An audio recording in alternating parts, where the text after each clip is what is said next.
ഈശോ മിശിഹായ്ക്ക് സ്തുതിയായിരിക്കട്ടെ. ഇന്ന് ഞാൻ നിങ്ങളുമായി പങ്കുവയ്ക്കാൻ ആഗ്രഹിക്കുന്നത് വിശുദ്ധ മാലാഖമാരെ കുറിച്ചാണ്. ഈ മാസം നാം പ്രത്യേകമായി അവരെ അനുസ്മരിക്കുകയും അവരുടെ തിരുനാൾ ആഘോഷിക്കുകയുമാണ്. നമ്മുടെ ജീവിതത്തിന്റെ ഓരോ ചലനത്തിലും നമ്മെ രക്ഷിക്കുവാൻ, നന്മയിലൂടെ ചരിക്കുവാൻ, നല്ല വഴി കാണിച്ചു തരുവാനും ദൈവം നിയോഗിച്ച ഈ ദൈവദൂതന്മാരെ നന്ദിയോടെ അനുസ്മരിക്കുന്ന ദിനവും മറ്റുള്ളവരുടെ ജീവിതത്തിൽ ദൈവത്തിന്റെ മാലാഖമാരായി തീരുവാനുള്ള നമ്മുടെ വിളിയെ ഓർമ്മിപ്പിക്കുന്ന ദിനവും കൂടിയാണ്. ചിറകണിഞ്ഞ മനുഷ്യരൂപവും സുന്ദരമായ മുഖമുള്ള മാലാഖമാരെ പറ്റി കുഞ്ഞായിരിക്കുമ്പോഴേ കഥകൾ കേട്ട് വളർന്നവരാണ് നാം ഓരോരുത്തരും. നമ്മോടൊപ്പം നമുക്ക് കാവലായി ദൈവം തന്ന കാവൽമാരെ പറ്റിയും പലപ്പോഴും നമ്മുടെ അമ്മമാർ നമ്മോട് പറഞ്ഞു തന്നിട്ടുണ്ട്. കാവൽ മാലാഖമാരുടെ അനുദിനം പ്രാർത്ഥനയും നമ്മെ പഠിപ്പിച്ചിട്ടുണ്ട്. ഈ കഥകൾ കേട്ട് വളർന്ന് നമുക്ക് ആരാണ് ഈ മാലാഖമാരെന്ന് ഒന്ന് ചിന്തിക്കാനുള്ള അവസരം കൂടിയാണ് ഈ മാസം. പലർക്കും അറിയില്ല എന്താണ് മാലാഖമാർ ചെയ്യുന്നതെന്ന്. ദൈവത്തെ സേവിക്കുകയും സ്തുതിക്കുകയും ആരാധിക്കുകയും പ്രാർത്ഥിക്കുകയുമാണ് അവരുടെ ദൗത്യം. ദൈവത്തെ സേവിക്കുമ്പോൾ അവർ നമ്മെ സംരക്ഷിക്കുകയും നമുക്കായി പ്രാർത്ഥിക്കുകയും പ്രചോദിപ്പിക്കുകയും ധൈര്യപ്പെടുത്തുകയും ഭൂമിയിലെ നമ്മുടെ ജീവിതത്തിൽ നമ്മെ നയിക്കുകയും ചെയ്യുന്നവരാണ് മാലാഖമാർ.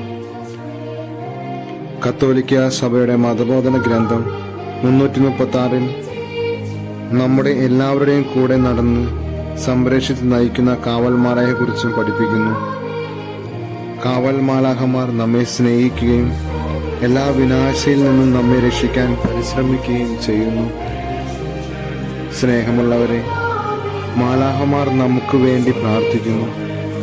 ഫ്രാൻസിസ് പാപ്പ കാവൽ മാലാഖയെക്കുറിച്ച് മാലാഖയുടെ തിരുനാൾ ദിവസം സാന്താ മാർത്തയിൽ വെച്ച് നൽകിയ വചനപ്രഘോഷണത്തിൽ വളരെ ശ്രദ്ധേയമാണ്. ദൈവം നമുക്ക് വാഗ്ദാനം നൽകിയ വളരെ വിശിഷ്ട സഹായകരാണ് കാവൽ മാലാഖരെന്നും ജീവിതയാത്രയിൽ കൂട്ടുകാരും നമ്മൾ നേരിടാനുള്ള അപകടങ്ങളിൽ നിന്നും വഴികാട്ടിയായി സംരക്ഷിക്കുന്നവരുമാണെന്ന് ഫ്രാൻസിസ് പാപ്പ തന്റെ പ്രഭാഷണത്തിൽ പറയുകയുണ്ടായി.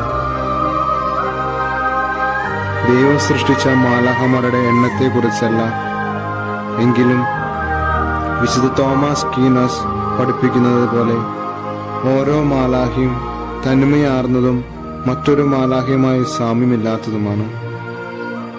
എല്ലാ മാലാഖമാർക്കും ഓരോ ദൗത്യങ്ങളുണ്ട്. ബൈബിൾ നൽകുന്ന സൂചനകൾ ഉൾക്കൊണ്ട് രൂപം കൊണ്ട ദൈവശാസ്ത്ര പാരമ്പര്യമനുസരിച്ച് 9 വൃദ്ധ മാലാഖമാരെ സ്വർഗീയ ശ്രേണികളിൽ സംവിധാനം ചെയ്തിട്ടുണ്ട്. ഈ മാലാഖ വൃദ്ധങ്ങൾ ക്രമമനുസരിച്ച് ദൈവദൂതന്മാർ, മുഖ്യദൂതന്മാർ, പ്രാഥമികന്മാർ, ബലവാന്മാർ, ത്വത്വകന്മാർ, അധികാരികൾ, ഭദ്രാസന്മാർ, ക്രോവയന്മാർ, ശ്രാഫയന്മാർ എന്നിങ്ങനെ വിളിക്കുന്നു. ഇവർ ഓരോ ഗണത്തിനും ദൈവം പ്രത്യേക ദൗത്യങ്ങൾ ഏർപ്പെടുത്തിയിട്ടുണ്ട്.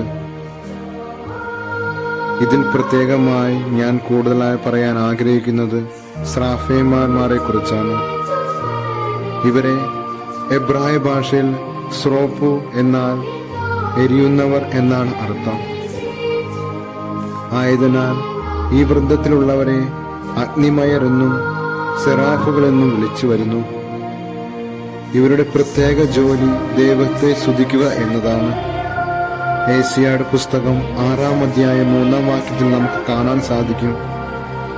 അവ പരസ്പരം ഉദ്ഘോഷിച്ചുകൊണ്ടിരിക്കുന്നു, പരിശുദ്ധൻ പരിശുദ്ധൻ പരിശുദ്ധൻ, സൈന്യങ്ങളുടെ കർത്താവ് പരിശുദ്ധൻ, ഭൂമി മുഴുവൻ അവിടുത്തെ മഹത്വം നിറഞ്ഞിരിക്കുന്നു. സ്നേഹം നിറഞ്ഞവരെ, നമുക്ക് ഈ മാസം പ്രത്യേകമായി മാലാഖമാരോട് ചേർന്ന് ദൈവത്തെ സ്തുതിച്ചും പ്രാർത്ഥിച്ചും ദൈവത്തോട് കൂടെ ആയിരിക്കാം. ദൈവം എല്ലാവരെയും സമൃദ്ധമായി അനുഗ്രഹിക്കട്ടെ.